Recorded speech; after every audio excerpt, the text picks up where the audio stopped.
हमारे YouTube channel bright coaching centre में आप सभी का स्वागत है। तो आज के इस वीडियो में क्लास 10th इकोनॉमिक्स के ऑब्जेक्टिव क्वेश्चन का पोस्टमार्टम करने वाले हैं। यानी जितने भी बोर्ड मॉडल ऑब्जेक्टिव क्वेश्चन है इकोनॉमिक्स का, सभी को बारी बारी से देखेंगे।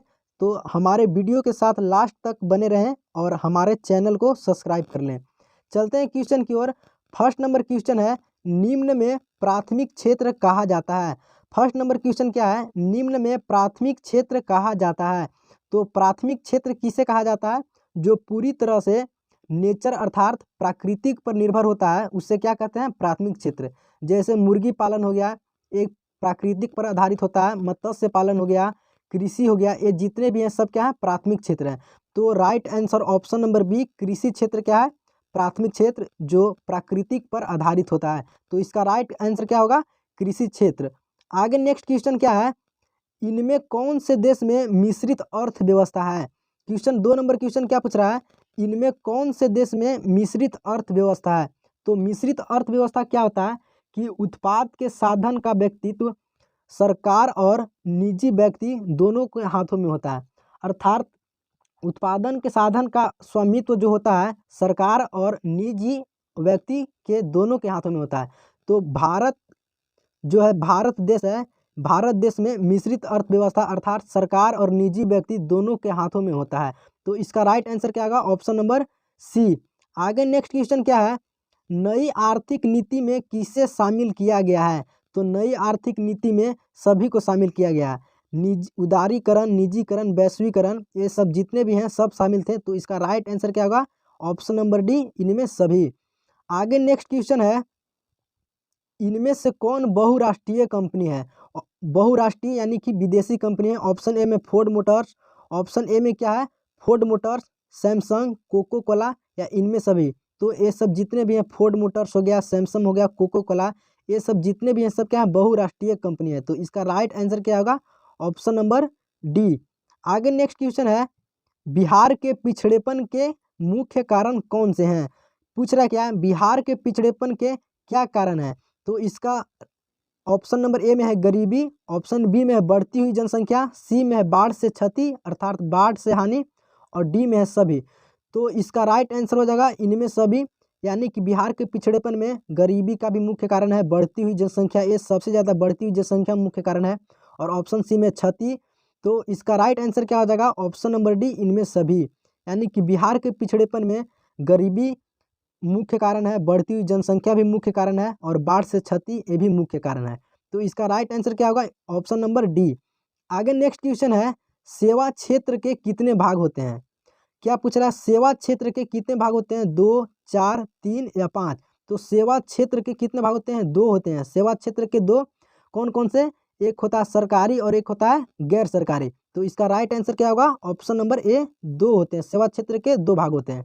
आगे नेक्स्ट क्वेश्चन क्या है, भारत सरकार ने उदारीकरण की नीति कब अपनाई थी? क्या पूछ रहा है कि भारत सरकार ने उदारीकरण की नीति कब अपनाई थी? तो भारत सरकार ने 1991 ईस्वी में उदारीकरण की नीति अपनाई थी। कब? 1991 में। तो इसका राइट आंसर क्या होगा? Option number D.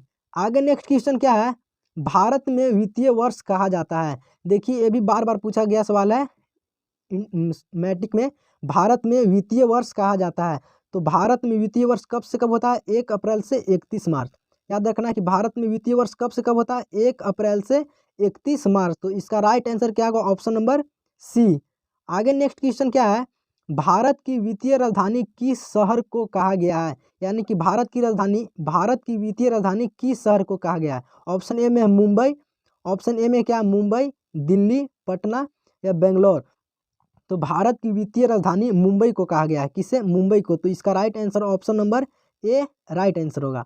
आगे नेक्स्ट क्वेश्चन है, मानव पूंजी के प्रमुख घटक कितने हैं? मानव पूंजी के प्रमुख घटक कितने हैं? तो मानव पूंजी के प्रमुख रूप से कितने घटक होते हैं? 5। देखिए यहाँ पे नीचे भी लिखा हुआ है कौन कौन से, भोजन, आवास अर्थात घर, शिक्षा, वस्त्र और स्वास्थ्य। ये 5 चीजें हैं जो मानव के लिए मुख्य रूप से घटक होते हैं। क्या? भोजन हो गया, आवास अर्थात घर हो गया, शिक्षा, वस्त्र, स्वास्थ्य। तो इसका राइट आंसर क्या होगा? Option number D. आगे नेक्स्ट क्वेश्चन है, भारत सरकार ने निजीकरण की नीति कब अपनाई थी? इसके पहले हम लोग देखे थे क्या, उदारीकरण। और यहाँ पे क्या है, भारत सरकार ने निजीकरण की नीति कब अपनाई थी? तो भारत सरकार ने निजीकरण की नीति 1991 ईस्वी में अपनाई थी। कब? 1991 में। तो इसका राइट आंसर क्या होगा? ऑप्शन नंबर ए राइट आंसर होगा। आगे नेक्स्ट क्वेश्चन है, स्वयं सहायता समूह में लगभग कितने सदस्य होते हैं? क्वेश्चन क्या पूछ रहा है कि स्वयं सहायता समूह में लगभग कितने सदस्य होते हैं? 20 से 30 सदस्य होते हैं, या 10 से 20, या 20 से 30, या 5 से 10। तो स्वयं सहायता समूह एक महिलाओं का समूह होता है, इसमें लगभग 15 से 20 सदस्य होते हैं। कितने? 15 से 20। यहाँ पे प्रिंट हो गया हल्का सा, यहाँ पे लिख लीजिए क्या क्या 15, यहाँ पे लिख लेना क्या 15। स्वयं सहायता समूह में 15 से 20 महिलाओं का समूह होता है। तो इसका राइट आंसर क्या होगा? Option number B right answer होगा। आगे नेक्स्ट क्वेश्चन क्या है, आय तथा उपभोग का अंतर क्या कहलाता है? क्या पूछ रहा है कि आय तथा उपभोग का अंतर, तो आय और उपभोग का अंतर क्या कहलाता है? बचत कहलाता है। यानी आय और उपभोग का अंतर क्या कहलाता है? बचत। तो इसका राइट आंसर क्या होगा? Option number D. आगे नेक्स्ट क्वेश्चन है, निम्नलिखित में कौन तृतीय क्षेत्र का उदाहरण है? अब बात करते हैं किसका? तृतीय क्षेत्र। तो तृतीय क्षेत्र क्या होता है? तृतीय क्षेत्र को हम लोग सेवा क्षेत्र के नाम से जानते हैं। इसमें पैसा दिया जाता है, इसके बदले में सेवा प्राप्त होता है। जैसे हो गया परिवहन, जैसे हम लोग एक स्थान से दूसरे स्थान पे जाते हैं तो पैसा लगता है, लेकिन हम लोग को सेवा प्राप्त होता है। जैसे हो गया हॉस्पिटल, इसमें पैसा लगता है, हम लोग को सेवा प्राप्त होता है। और स्कूल हो गया, और स्कूल में हम लोग पैसा देते हैं, उसके बदले हम लोग का सेवा मिलता है, शिक्षा मिलता है। तो तृतीय क्षेत्र को सेवा क्षेत्र के नाम से जाना जाता है।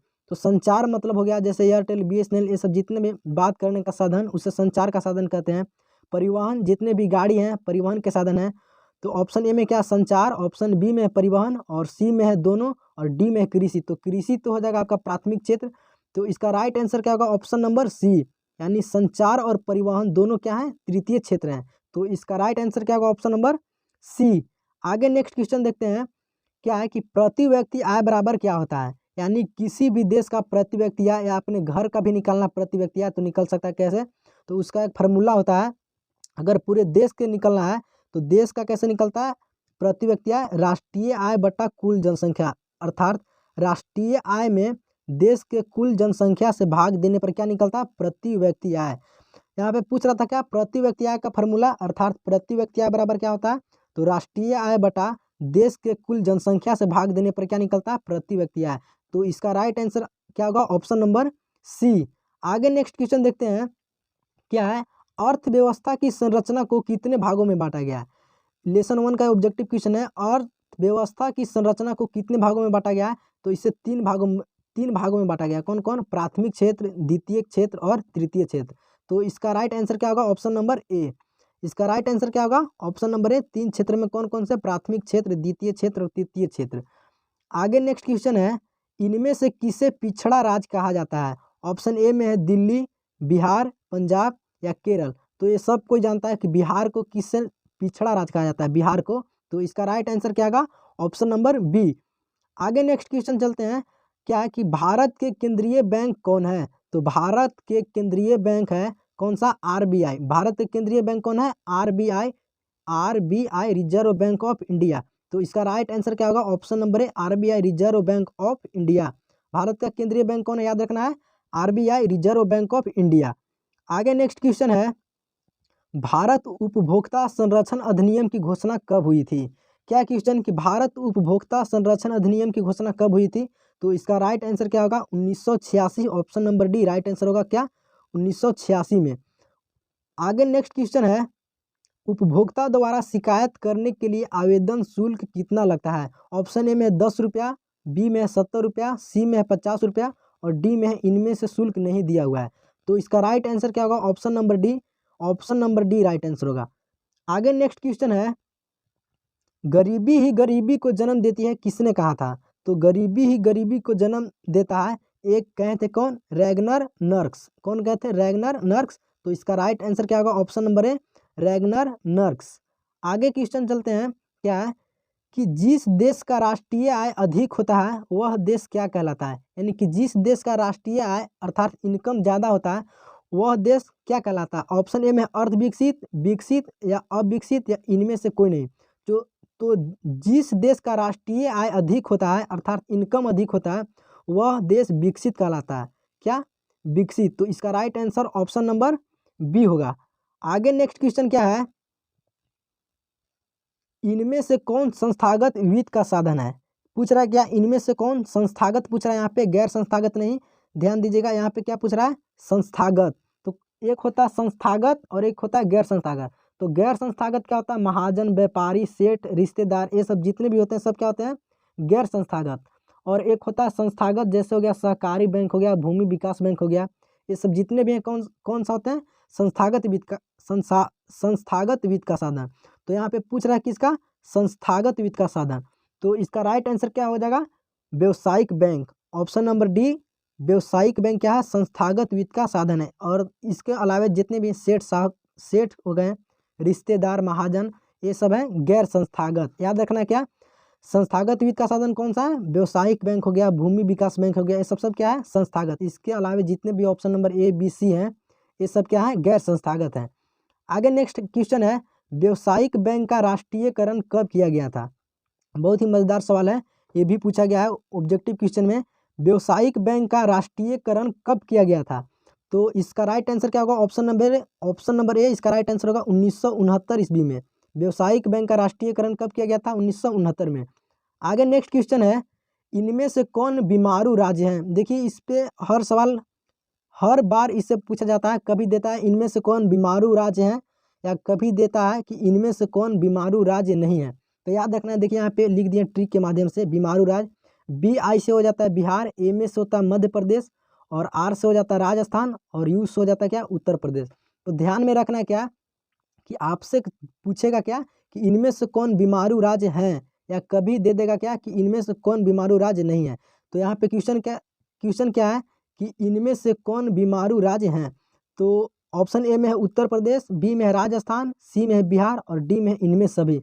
तो इनमें से कौन बीमारू राज्य हैं, क्या पूछ रहा है कि इनमें से कौन बीमारू राज्य हैं। तो बिहार है, ऑप्शन ए में बी आई से क्या होता है बिहार, ये भी क्या है बीमारू राज्य है। और इसके बाद क्या है मध्य प्रदेश, तो मध्य प्रदेश नहीं है। इसके बाद राजस्थान, तो राजस्थान भी है। और ऑप्शन ए में क्या है उत्तर प्रदेश, ऑप्शन ए में उत्तर प्रदेश। तो इनमें सभी यानी कि जितने भी हैं सब क्या है बीमारू राज्य हैं। उत्तर प्रदेश हो गया, राजस्थान, बिहार, ये सब जितने भी हैं सब क्या है बीमारू राज्य। तो इसका राइट आंसर क्या होगा, ऑप्शन नंबर डी। आपको ये कन्फर्म याद रखना क्या, बी आई से हो जाता है बिहार, ए में से हो जाता है मध्य प्रदेश, आर से राजस्थान, और यू से क्या हो जाता है उत्तर प्रदेश। ये जितने भी हैं सब क्या है बीमारू राज्य के नाम से जाने जाते हैं। आगे नेक्स्ट क्वेश्चन क्या है, बिहार के किस जिले का प्रति व्यक्ति आय सर्वाधिक अर्थात सबसे अधिक है। ऑप्शन ए में क्या है पटना, गया, शिवहर, नालंदा, ये सब जितने भी हैं बिहार के क्या है जिला हैं। पूछ रहा क्या है, बिहार के किस जिले का प्रति व्यक्ति आय, यानी प्रति व्यक्ति आय मैंने प्रत्येक व्यक्ति का आय इनकम सर्वाधिक है। तो ऑप्शन नंबर ए हो जाएगा क्या, पटना। प्रति व्यक्ति आय किस जिले के व्यक्ति का सर्वाधिक है, तो पटना का। इसका राइट आंसर क्या होगा, ऑप्शन नंबर ए। आगे नेक्स्ट क्वेश्चन देखते हैं, क्या है कि ऊर्जा के मुख्य स्रोत क्या है। क्वेश्चन पूछ रहा है कि ऊर्जा के मुख्य स्रोत क्या है। ऑप्शन ए में कोयला, पेट्रोलियम, विद्युत, या इनमें सभी। तो ऊर्जा के मुख्य स्रोत क्या हो जाएंगे, कोयला भी है, पेट्रोलियम भी है, विद्युत भी है। तो इसका राइट आंसर क्या होगा, ऑप्शन नंबर डी। इसका राइट आंसर कौन सा हो जाएगा, ऑप्शन नंबर डी। कोयला, पेट्रोल, विद्युत, ये जितने भी हैं सब क्या है ऊर्जा के स्रोत हैं। आगे नेक्स्ट क्वेश्चन क्या है, उपभोक्ता अधिकार दिवस कब मनाया जाता है। क्वेश्चन क्या पूछ रहा है कि उपभोक्ता अधिकार दिवस कब मनाया जाता है। ऑप्शन ए में 17 मार्च, 15 मार्च, 19 अप्रैल, या 22 अप्रैल। तो उपभोक्ता अधिकार दिवस कब मनाया जाता है, 15 मार्च को। कब, 15 मार्च को। तो इसका राइट आंसर क्या होगा, option number B right answer होगा। आगे नेक्स्ट क्वेश्चन देखते हैं, क्या है भारत में योजना आयोग का गठन कब किया गया था। क्वेश्चन क्या है कि भारत में योजना आयोग का गठन कब किया गया था। तो भारत में योजना आयोग का गठन 15 अक्टूबर 1951 में किया गया था। कब, 15 अक्टूबर 1951 में। तो इसका राइट आंसर कौन सा हो जाएगा, ऑप्शन नंबर बी, 15 अक्टूबर 1951। आगे नेक्स्ट क्वेश्चन क्या है, इनमें से कौन बहुराष्ट्रीय कंपनी है। तो फोर्ड मोटर्स हो गया, सैमसंग हो गया, कोको कोला, ये सब जितने भी सब क्या बहुराष्ट्रीय यानी कि दूसरे देश के कंपनी है। तो इसका राइट आंसर क्या होगा, option number D right answer हो गया। तो मिलते हैं अब कल के नए वीडियो में। अगर आप इसका पीडीएफ चाहते हैं तो नीचे डिस्क्रिप्शन में टेलीग्राम का लिंक दिया हुआ है, वहाँ से जाकर आप पीडीएफ को प्राप्त कर सकते हैं। और अगर अच्छा लगे तो हमारे चैनल को ज़रूर सब्सक्राइब कर लें।